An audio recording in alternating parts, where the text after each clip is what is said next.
bien et bienvenue dans cette nouvelle vidéo. Tout d'abord, avant de commencer, j'aimerais vous souhaiter une très belle et heureuse année 2024, qu'elle soit pleine de créativité pour nous les couturières, parce que on sait, si on est sur cette chaîne, c'est parce qu'on aime la couture, on aime partager, on aime créer. Voilà, je reviens. Donc aujourd'hui, je reviens avec une vidéo bilan, mais cette fois-ci du Make 9 2023. Parce que début d'année 2023, j'avais fait une vidéo dans laquelle je vous présentais donc les 9 grandes pièces couture que je voulais coudre pour l'année 2023. Il y a des pièces que j'ai cousues, d'autres que je n'ai pas cousues, que je n'ai pas eu le temps de coudre, mais d'autres pièces que je ne vais pas du tout coudre parce que finalement j'ai changé d'avis, je n'aime plus le projet auquel j'ai pensé ou pour toute autre raison que je vais vous détailler dans cette vidéo.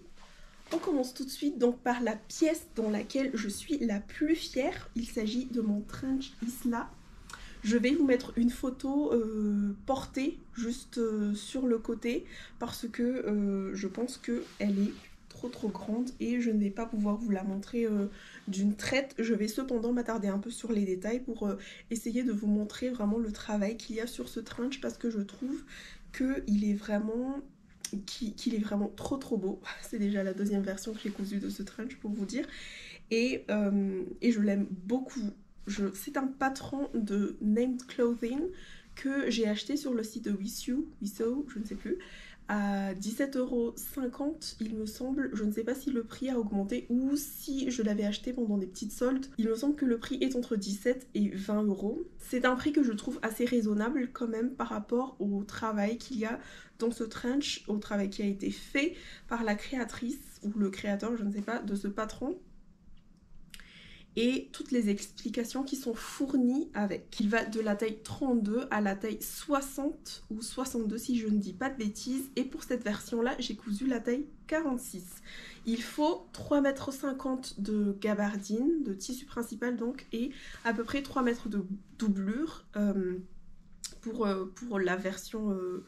La version de la taille 46. Cependant, moi, j'ai utilisé 3 mètres de tissu, de ce magnifique tissu gabardine que j'avais acheté exprès chez Benitex pour ce projet-là, ainsi que la doublure, qui est une simple doublure acétate. Je ne sais plus où est-ce que je l'ai acheté, je crois que c'était aussi chez Benitex, je les ai achetés en même temps.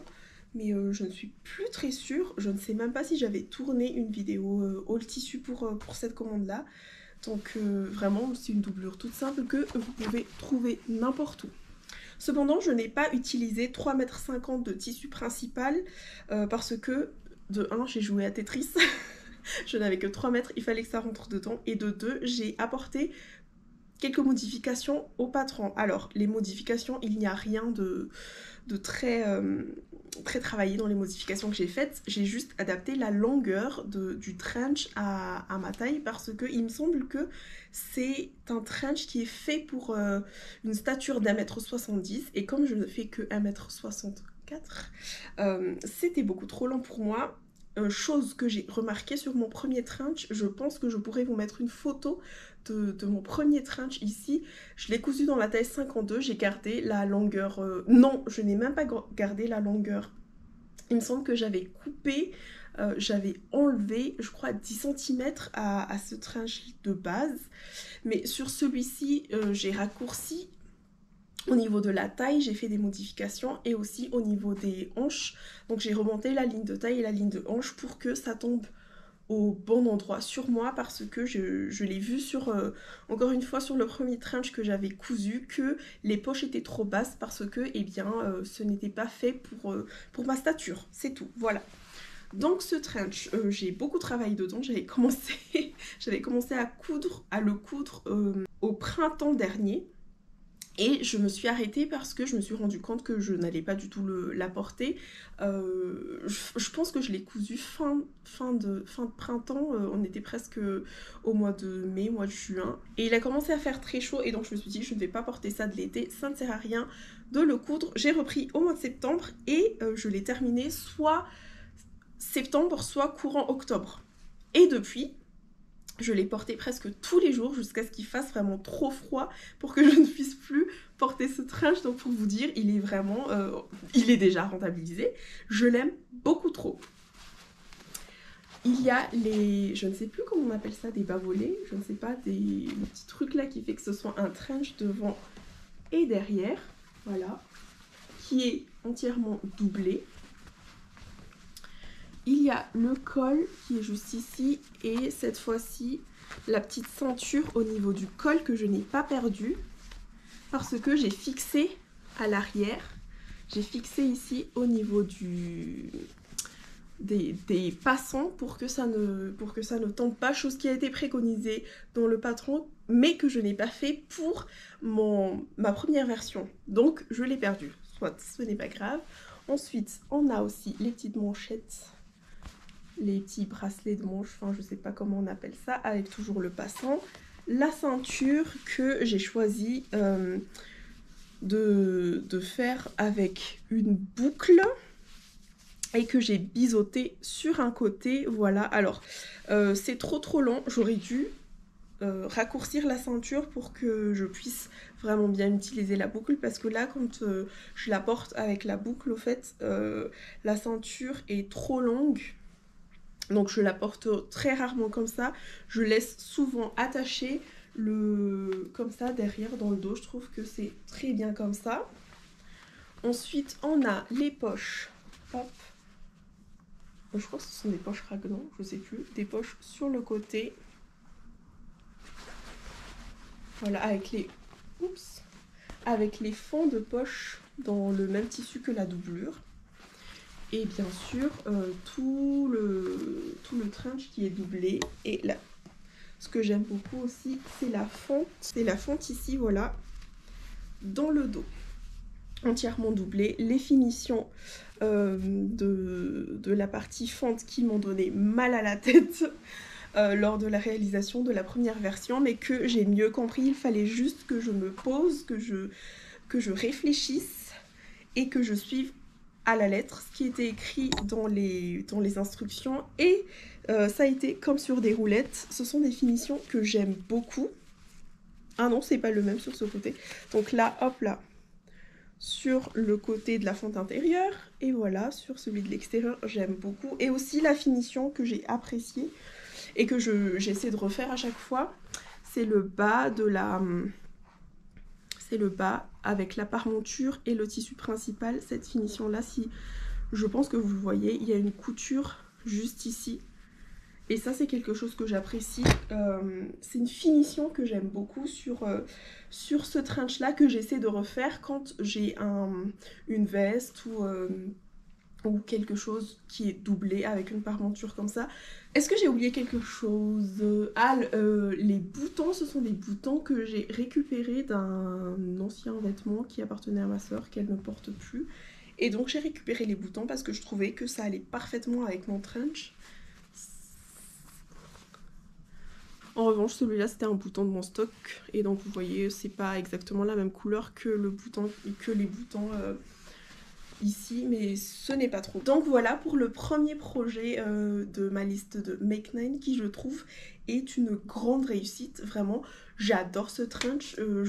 J'ai bien envie de me faire une version bleu marine mais je me retiens, je me dis est-ce que j'en ai vraiment besoin, je ne sais pas encore, on verra, j'allais dire on verra l'année prochaine mais non, on verra cette année si l'envie me prend de me coudre un autre trench comme ça. Je trouve que cette gabardine là est assez épaisse pour qu'elle nous tienne un peu chaud avec un gros pull à l'intérieur. C'est ce que j'ai fait vraiment à la fin de l'automne, presque au mois de décembre quoi. C'est ce que j'avais fait, j'ai porté ce trench avec un gros pull et franchement ça va, ça passe, les épaisseurs passent, c'est une chose que j'aime beaucoup avec ce trench et donc je vous le conseille vraiment, ce patron, même pour des débutants.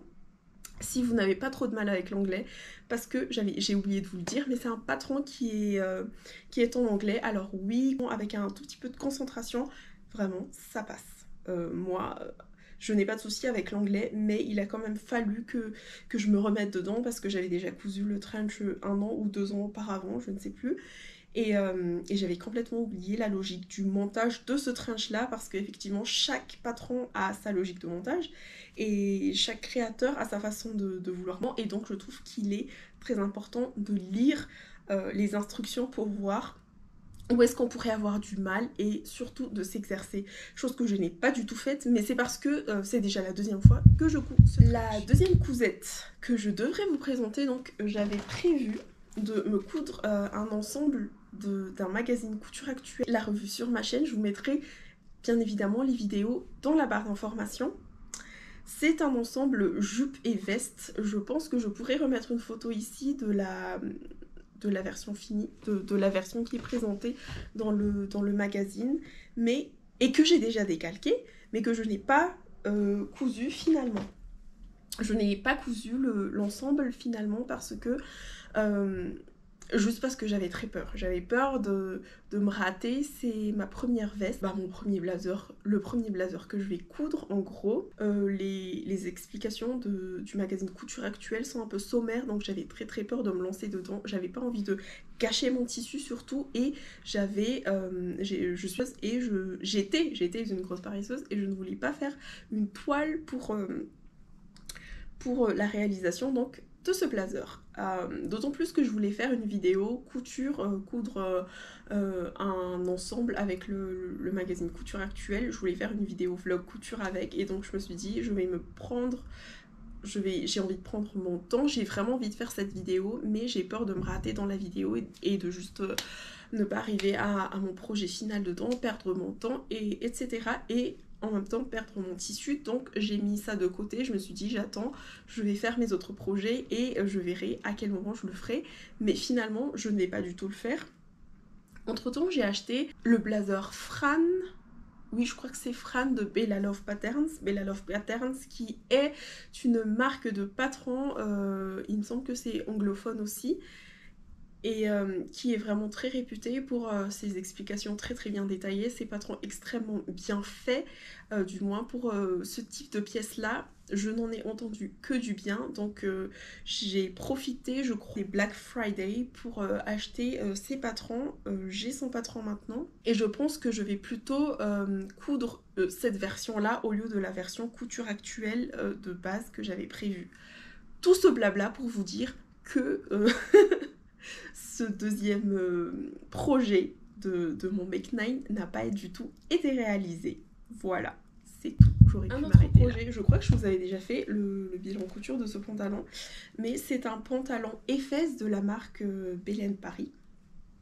J'ai été testeuse pour Myriam pour la sortie de ce pantalon. J'avais déjà fait une version blanche dans une gabardine. Je crois que c'est pas vraiment blanc, je crois que c'est off-white la couleur, je ne sais plus, mais c'est pas vraiment blanc. La première version que j'avais cousue, que j'ai beaucoup aimé, et dans cette deuxième version j'ai cousu le pantalon dans un tissu, je crois que je sais plus ce que c'est comme tissu, mais que j'ai acheté chez Benitex et qui est vraiment très fluide, et je trouve que c'est du moins sur moi, c'est le modèle c'est le tissu, pardon, qui est fait pour ce patron là.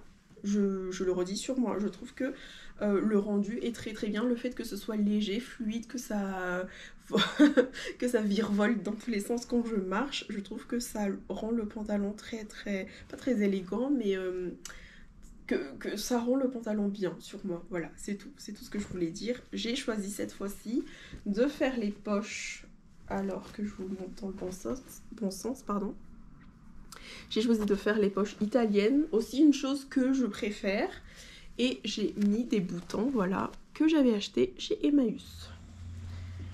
Comme j'ai beaucoup aimé cette version, j'avais pour idée de me coudre une autre version en jean, dans un tissu que j'ai acheté chez Tissu des Ursules. Donc c'est une version que j'avais dans pas dans ma wishlist, mais que j'avais vu sur Pinterest. J'avais vu un style de pantalon avec les surpiqûres comme ça sur Pinterest, et j'ai trouvé que c'était vraiment trop beau. Vraiment, j'ai adoré, donc je me suis dit, je verrai bien le pantalon et fesses dedans. Je vous mettrai des photos ici portées, parce que je l'avais porté l'été dernier déjà. Et j'ai beaucoup aimé, voilà. Cette fois-ci, j'ai fait les poches plaquées comme ça sur le devant, comme ma toute première version, mais je trouve que sur ce pantalon là, je sais pas, j'arrive pas à aimer cette version. J'aime beaucoup le pantalon, mais je sais pas, je trouve que ça met du coup ça ne met pas en valeur, mais que ça met en valeur le ventre que j'ai, que je n'aime pas du tout, et je suis pas convaincue, vraiment. Je porte le pantalon, mais à chaque fois je me dis est-ce que je l'aime vraiment ou pas, je ne sais pas. Je le porte mais sans être sûre. Cependant j'aime beaucoup la coupe, vraiment j'aime beaucoup. J'avais mis une fermeture normale, une fermeture à glissière normale qui s'est cassée. Je crois que je l'ai portée une fois. La fermeture s'est ouverte dans mon dos. Heureusement que j'avais un haut qui était bien plus long, donc normalement la fermeture s'arrête ici en bas, mais je l'ai défait. Franchement, je l'ai enlevé et je l'ai remplacé par une fermeture à métal comme ça, que je trouve mieux adapté pour les pantalons. Vraiment, j'ai un gros paquet de ce type de fermeture, mais je ne sais pas quoi faire avec, parce qu'à chaque fois que je les utilise, ils se cassent. Voilà, donc j'en ai marre. Je préfère les fermetures à métal maintenant, ou sinon les fermetures invisibles qui se cassent moins. Mais en tout cas, voilà, c'est une des versions que j'aime beaucoup dans un jean comme ça. J'ai fait des surpiqûres aussi, voilà, sur les ourlets, chose que je n'ai pas faite sur la version précédente. J'ai fait une couture à la main, parce que c'est vraiment pas le même style de pantalon. Là on peut voir qu'avec un patron on peut faire de pantalons vraiment différents. C'est le modèle que je vous ai déjà présenté sur Instagram. Je vous mets mon compte ici et en même temps la photo. C'est la version que j'ai portée le plus en hiver. C'est vrai que le premier pantalon, celui bleu marine, je le porte moins parce que le tissu est vraiment très très fin. Et donc il ne tient pas du tout chaud.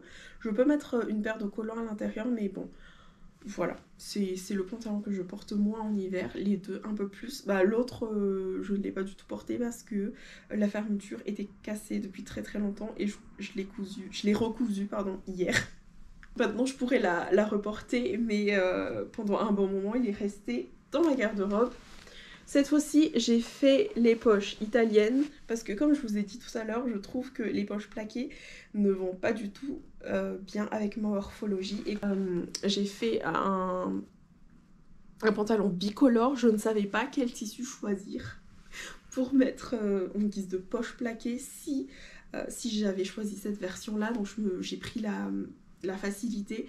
J'ai fait des poches italiennes. J'ai utilisé en doublure une partie le jean de la même couleur, et sur l'autre partie un coton piqué bleu marine, une chute de coton piqué bleu marine que j'avais déjà dans mon stock. Je crois que j'avais cousu un vêtement de Belen Paris aussi dedans, si je ne dis pas de bêtises. Mais voilà, donc mon pantalon Efes que j'aime beaucoup. Et cette fois-ci, j'ai oublié de vous le montrer, mais cette fois-ci j'ai déplacé la fermeture sur le côté parce que je trouve que c'est plus pratique. Vraiment c'est plus pratique que quand c'est derrière, et j'ai posé une fermeture invisible. Alors la fermeture n'est pas de très bonne qualité, mais voilà, ça fait son travail. Projet numéro 4 de mon Make Night 2023, donc je voulais coudre une robe cache-cœur, la robe Maze de chez Sophie Denis, mais j'ai changé d'avis parce que l'année dernière, donc en 2023, j'ai été contactée par la marque Point d'Arrest pour tester son patron, le premier patron qu'elle allait sortir, et vraiment j'étais tombée amoureuse du dessin technique et du tissu dans lequel elle avait cousu sa version pour m'en parler. Donc si je retrouve dans les conversations ou si je retrouve le dessin, je ne sais plus, je crois qu'elle avait publié sur son compte, je ne sais plus, mais j'essaierai de vous mettre une photo de ce qu'elle avait mis, donc qui m'a fait choisir ce patron, et j'ai choisi de faire la même couleur qu'elle. C'est une robe cache-cœur. Alors là vous voyez rien, je vous mettrai une superbe photo. J'adore ce patron, vraiment j'adore cette robe. Une photo portée de la robe.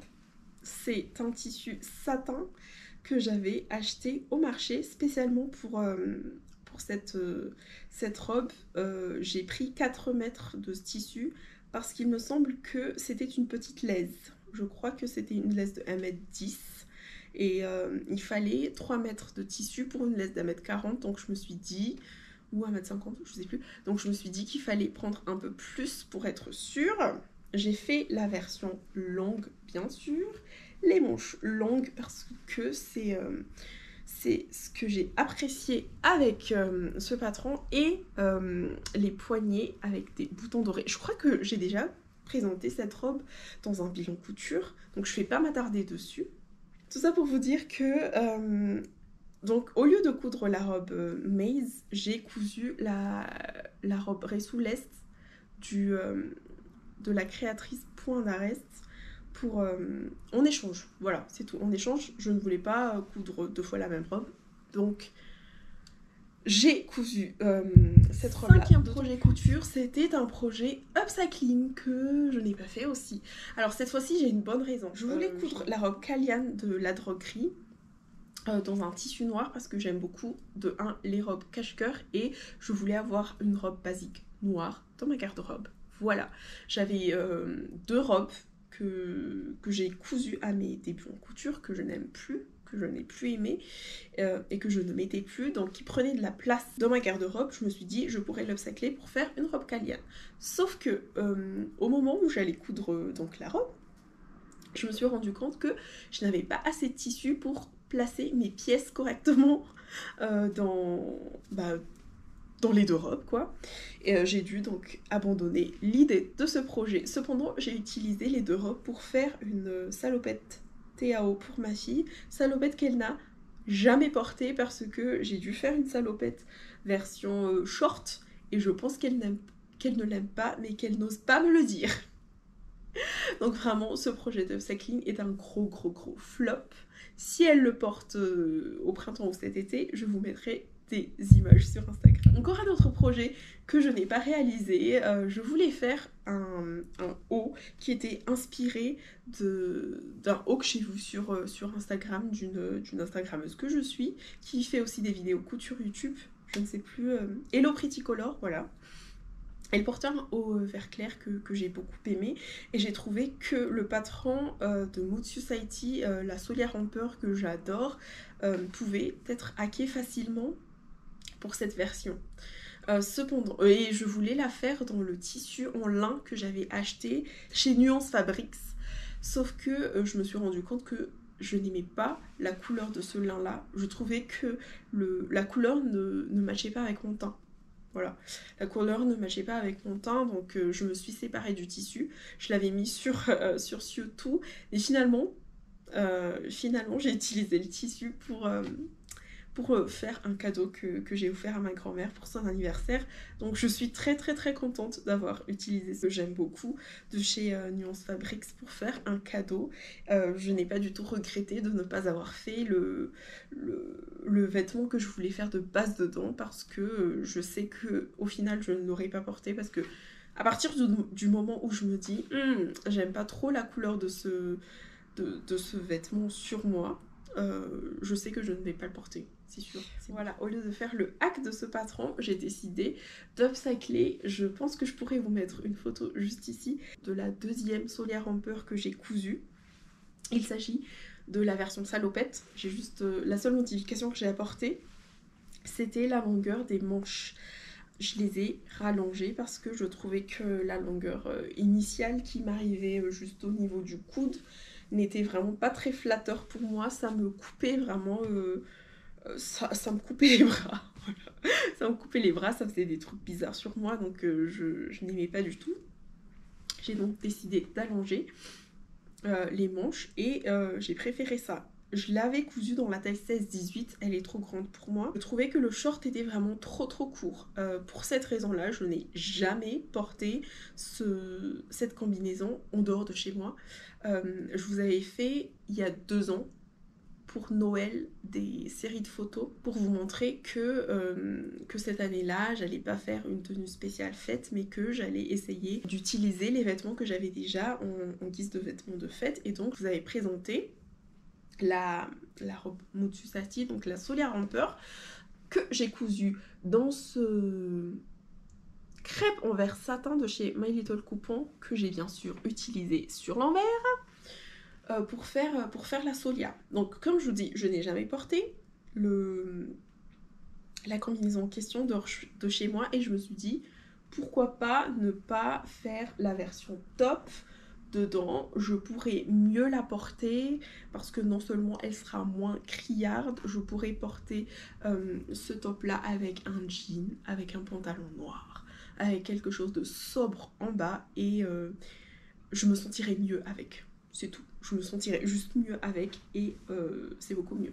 Donc j'ai pas encore eu l'occasion de la porter parce que j'ai réalisé ce hack en décembre et jusque là je n'ai pas encore eu l'occasion de la porter, mais je sais que dans cette version là je la porterai plus. La modification que j'ai apportée, c'est que j'ai mis des boutons au dos au lieu de mettre des boutons à pression. J'avais mis des boutons à pression et franchement honnêtement ça s'ouvrait tout le temps. Je me suis dit je vais mettre des boutons, d'autant plus que j'avais le reste de ces petits boutons là avec moi, donc voilà. Je me suis dit c'est simple, efficace. C'est encore un peu trop grand sur moi, ça flotte un peu, mais en guise de haut, en fait, ça me dérange moins qu'autre chose. Et puis, honnêtement, j'avais vraiment pas envie de défaire toutes les coutures pour remettre le vêtement à la taille. Il est entièrement doublé. Et pour le bas, donc pour fermer le bas, cette fois-ci, j'ai fait des coutures à la main. J'ai juste fait les coutures à la main pour le upcycler. Voilà, c'est tout. Je suis quand même contente d'avoir un haut Solia qui est terminé, même si ce n'est pas exactement le hack que j'avais prévu de base. J'avais encore un autre projet, oui, un autre Solia. Je voulais vous faire un tuto, je vous ai promis un tuto de la Solia Romper version pantalon, version manche longue, version, la version que je vous ai présentée tout à l'heure, c'est-à-dire avec le décolleté qui est moins prononcé, parce que le problème que j'avais avec la version de base, c'est que c'était vraiment un décolleté où on voyait la naissance des seins, et moi je ne me sens pas du tout à l'aise dedans, donc j'avais fait des petites modifications de rien du tout, hein, des petites modifications pour que ce soit un peu mieux croisé devant. Et je suis beaucoup plus à l'aise comme ça, et donc je voulais vous faire une vidéo dans laquelle je vous expliquais comment je faisais. Rien de sorcier, mais je voulais juste faire un petit vlog couture, explication pour partager avec vous ce que j'avais fait avec ce patron que j'adore. Mais je n'ai pas pris le temps de le faire. Je ne vais pas dire que je n'ai pas eu le temps parce que c'est faux. Je n'ai pas pris le temps de faire cette vidéo, mais je vous promets, cette année, je le ferai. Je ne vais pas dire que je le ferai au mois de février parce que non, j'ai prévu plein de choses à faire ce mois de février, donc je ne vais pas vous promettre ça, mais en tout cas cette année, je vais le faire. Le tissu est encore là. Le tissu dans lequel j'avais prévu de le faire est toujours là. Il est bleu marine. Un classique, je crois que j'ai mis... oui, je vous ai parlé de cette vidéo vlog couture que je voulais faire dans mes projets couture cet hiver. Donc l'hiver c'est jusqu'au mois de mars, j'ai encore le temps. Voilà, j'ai encore le temps, je vais le faire. J'ai encore tout ce qu'il faut, j'ai pas touché au tissu plus d'une fois, j'avais envie d'utiliser le tissu pour faire un pantalon parce que c'est un tissu bleu marine, fluide, mais je me suis dit non, j'ai envie de garder ce tissu là pour faire la Solia et j'ai envie d'avoir une Solia bleu marine. Voilà. Donc restez connectés, restez abonnés à ma chaîne parce que la vidéo sur la modification de Solia, le vlog couture arrive sur ma chaîne, ne vous en faites pas. Enfin, on arrive aux 2 derniers projets. Et on va tout de suite partir sur le dernier projet, donc qui était de me coudre des culottes menstruelles. Je ne peux pas vous les montrer là, mais j'en ai cousu 3 que donc j'ai porté il n'y a pas longtemps et qui sont encore en train de sécher. Franchement, elles sont super agréables à porter. Vraiment, je les adore. Même celle en dentelle qui n'est pas du tout élassane parce que je me suis trompée dans l'achat de mes tissus. Et ce n'est pas grave, j'ai quand même pu les utiliser. Elles sont vraiment très très confortables.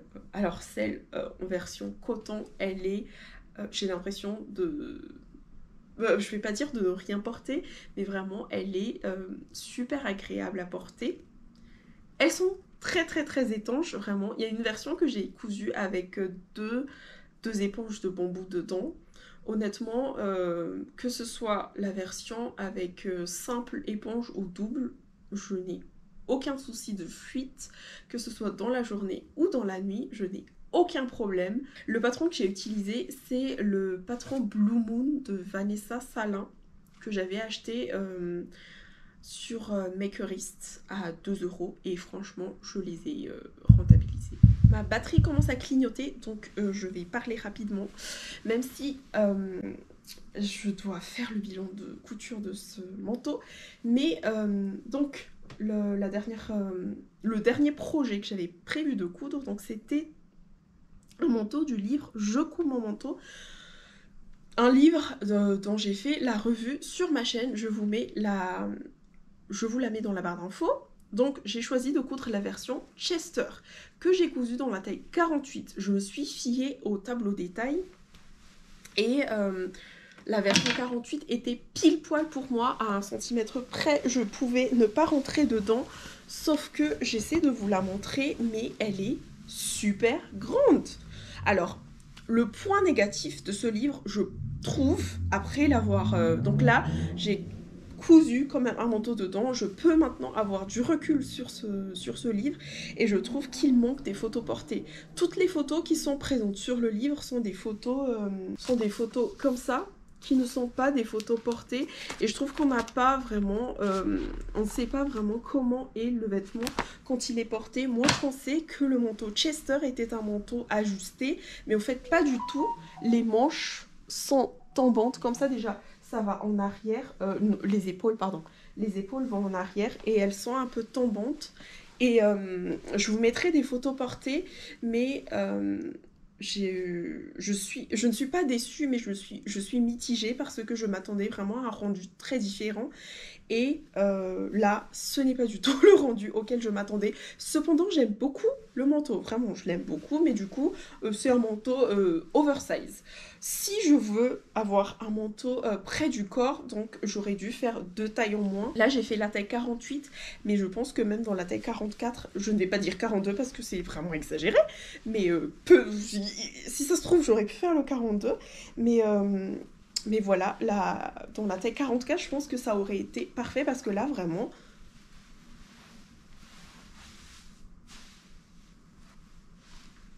Voilà. Normalement, ce sont des manches avec des boutons. Je vais essayer de vous montrer. Ce sont des manches avec des boutons. Et voilà. Un autre souci, c'est qu'on n'a pas beaucoup de photos dans ce livre. Mais ce sont des manches comme ça, avec des boutons sur le côté. Chose que je n'ai pas mise parce que vraiment, quand j'ai essayé, les manches m'arrivaient en pliant mon bras comme ça, les manches m'arrivaient, voilà, au milieu de la main comme ça, et je trouvais que c'était vraiment trop moche. Ça faisait vraiment le manteau que j'ai piqué à quelqu'un qui ne fait pas du tout la même taille que moi. Or que c'est un vêtement que j'ai cousu, donc je me suis dit, je vais raccourcir les manches. Je trouve que avec les manches un peu raccourcies, l'effet oversize fait moins... et mieux, je trouve. Voilà, vous me direz ce que vous en pensez dans les commentaires, mais je trouve que comme ça, c'est beaucoup mieux, ça fait un peu plus stylé, et voilà. Voilà ce qu'il en est par rapport au rendu final du vêtement.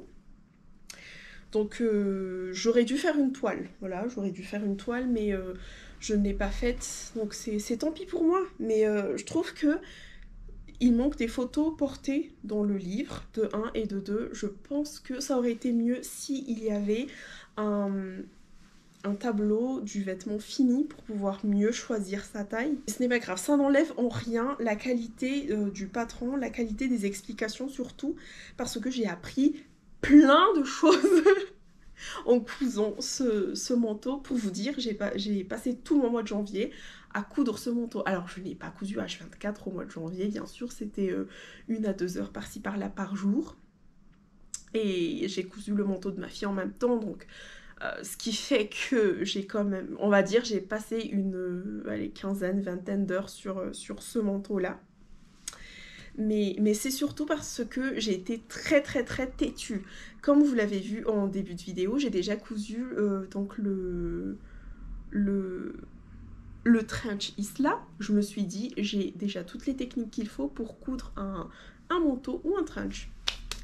Voilà, c'est fait, je vais n'en faire qu'à ma tête, je voulais faire exactement les mêmes finitions, mais non, madame, c'est pas le même patron, c'est pas les mêmes finitions qui sont attendues. Alors certes, oui, il y a une fente derrière, vraiment, je vous mettrai des vidéos portées, parce que là, j'ai envie de vous montrer la fente aussi, je vais vous la montrer. Il y a une fente, voilà, derrière, mais ce n'est pas du tout le même montage que sur le trench Isla, je vais essayer de vous la montrer, du coup c'est cracra à l'intérieur. Alors, attendez, voilà. C'est pas du tout le même type de finition à l'intérieur par rapport à mon trench. Du coup, j'ai été complètement perdue à chaque fois que j'avançais. En ne faisant qu'à ma tête, je devais défaire la couture parce que c'était pas ce qu'il fallait faire. Voilà. Donc, morale de la situation, non.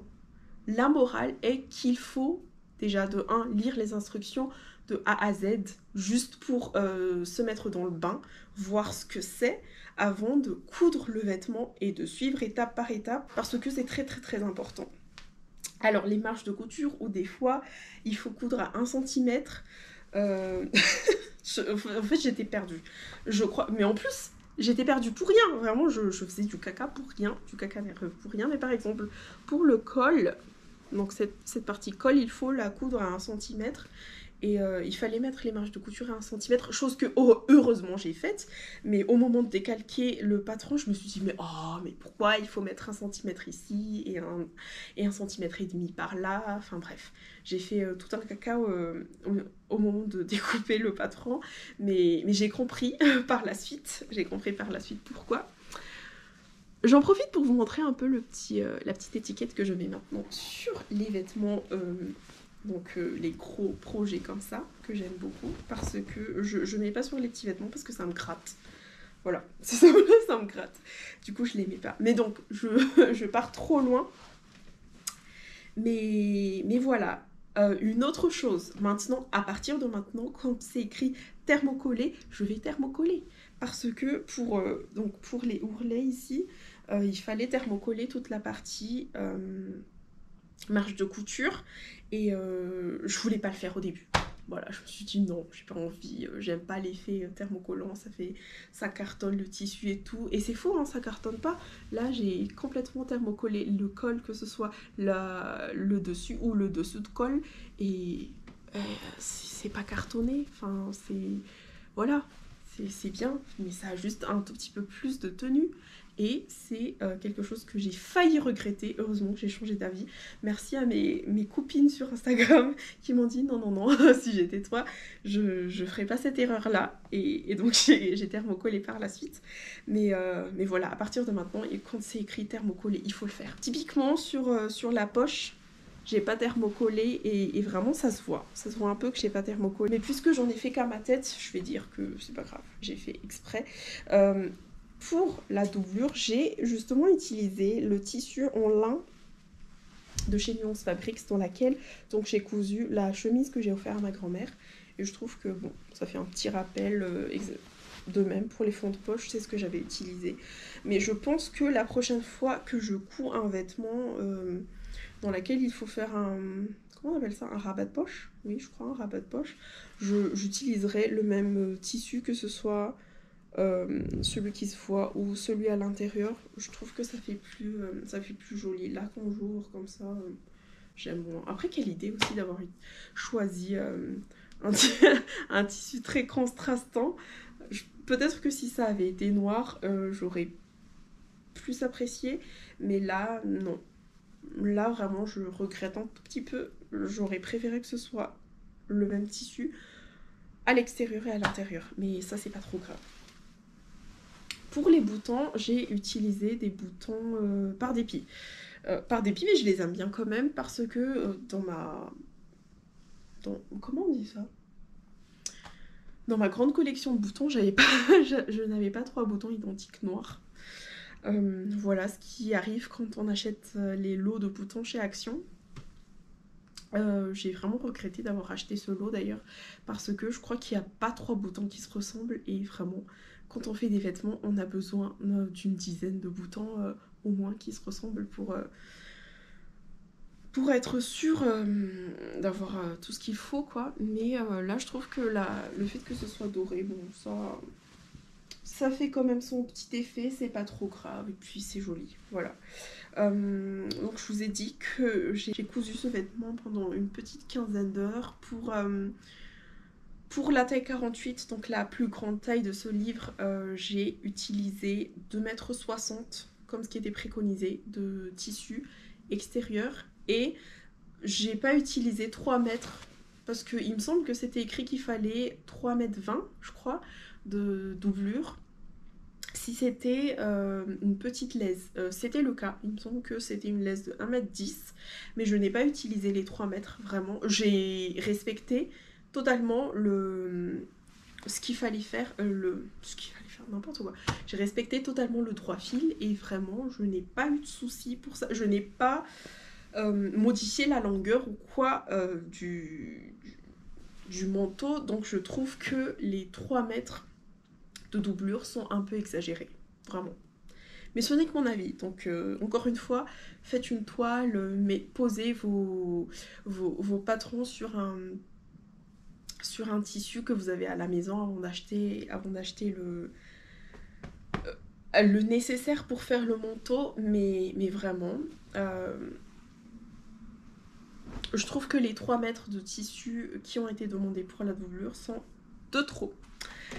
Voilà, nous arrivons à la fin de cette vidéo et j'ai une bonne nouvelle pour ceux qui sont restés jusqu'à la fin. Donc à Noël, j'avais demandé ce livre-là à ma famille et il se trouve qu'ils ne se sont pas concertés, à Noël dernier, hein, ils ne se sont pas concertés pour les cadeaux, et donc je l'ai reçu 2 fois. Je voulais tester le livre et voir si ça valait le coup avant de vous le faire gagner sur ma chaîne et mon compte Instagram. Et là, comme c'est chose faite, je trouve que c'est un très très bon livre, malgré tous les points négatifs que je vous ai présentés tout à l'heure. Mais ça, ce ne sont que des détails. Par exemple, le fait qu'il manque des photos portées, ça n'enlève en rien la qualité du patron et des instructions, ce qui est quand même la base, la base de ce qu'on recherche. Il faut juste que nous fassions un peu à l'idée de ce qu'on veut, de ce qu'on cherche, qu'on ait un peu plus d'imagination peut-être, ou qu'on puisse plus se projeter, mais ça n'enlève en rien la qualité du travail qui a été fourni, et vraiment, en tout cas pour les explications, c'est nickel, vraiment, je n'ai rien à dire. Pour les poches passe-poilées à rabat, j'avais très très peur, mais en suivant vraiment, j'ai vraiment suivi à la lettre les explications sans faire comment on dit, de pièces d'études, sans avoir fait de pièces d'études. J'ai tout de suite fait sur le tissu, je me suis dit si je me loupe, mais c'est tant pis pour moi. Et je me suis pas loupée en suivant les instructions qui ont été fournies dans ce livre. Exactement pareil pour tout le reste, comme je vous avais dit. J'ai déjà cousu le trinchisla, mais ce n'est pas du tout la même manière de monter. Donc là, j'ai appris quelque chose de nouveau. Donc j'ai envie de vous faire gagner ce livre. Pour participer au concours, je pense que je vais exclusivement le faire sur Instagram. Néanmoins, si vous avez envie de participer, laissez-moi un petit commentaire. Si vous n'avez pas Instagram, laissez-moi un petit commentaire et je le prendrai quand même en compte. Mais je vais surtout faire le concours sur Instagram. Donc allez me suivre sur mon compte Instagram, ceux qui l'ont, et on en reparlera. Pour ceux qui n'ont pas, n'hésitez pas à mettre un petit « je participe » en commentaire et de me dire quelle version vous voulez coudre dans ce patron-là, dans ce livre-là, parce que, comme je vous l'ai dit, j'ai déjà fait une vidéo que je mettrai en barre d'informations sur la présentation de ce livre. N'hésitez pas à mettre « je participe au concours », mais je n'ai pas Instagram, désolée. Non, je rigole.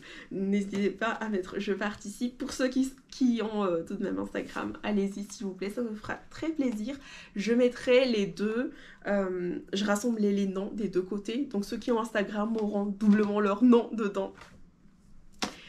Mais voilà. N'hésitez pas à mettre un petit « je participe » pour ceux qui le veulent, vraiment. C'est un livre qui coûte 24,90 € et il y a pas mal de patrons dedans. Encore une fois, n'hésitez pas à aller voir ma vidéo en barre d'informations, que je mets en barre d'informations. Merci d'être resté jusqu'à la fin. J'espère que cette vidéo n'a pas été trop longue. N'hésitez pas à me suivre pour être au courant des prochaines vidéos qui vont arriver. Mais là ça y est, je suis de retour sur YouTube. Prochainement je vais essayer de vous montrer mon petit coin couture parce que ça y est, j'ai mon coin couture, de vous parler de mes projets 2024. Merci encore une fois d'être resté jusqu'à la fin. À bientôt, n'oubliez pas de me laisser un petit commentaire et un petit like et de me suivre si ça vous plaît. Bye!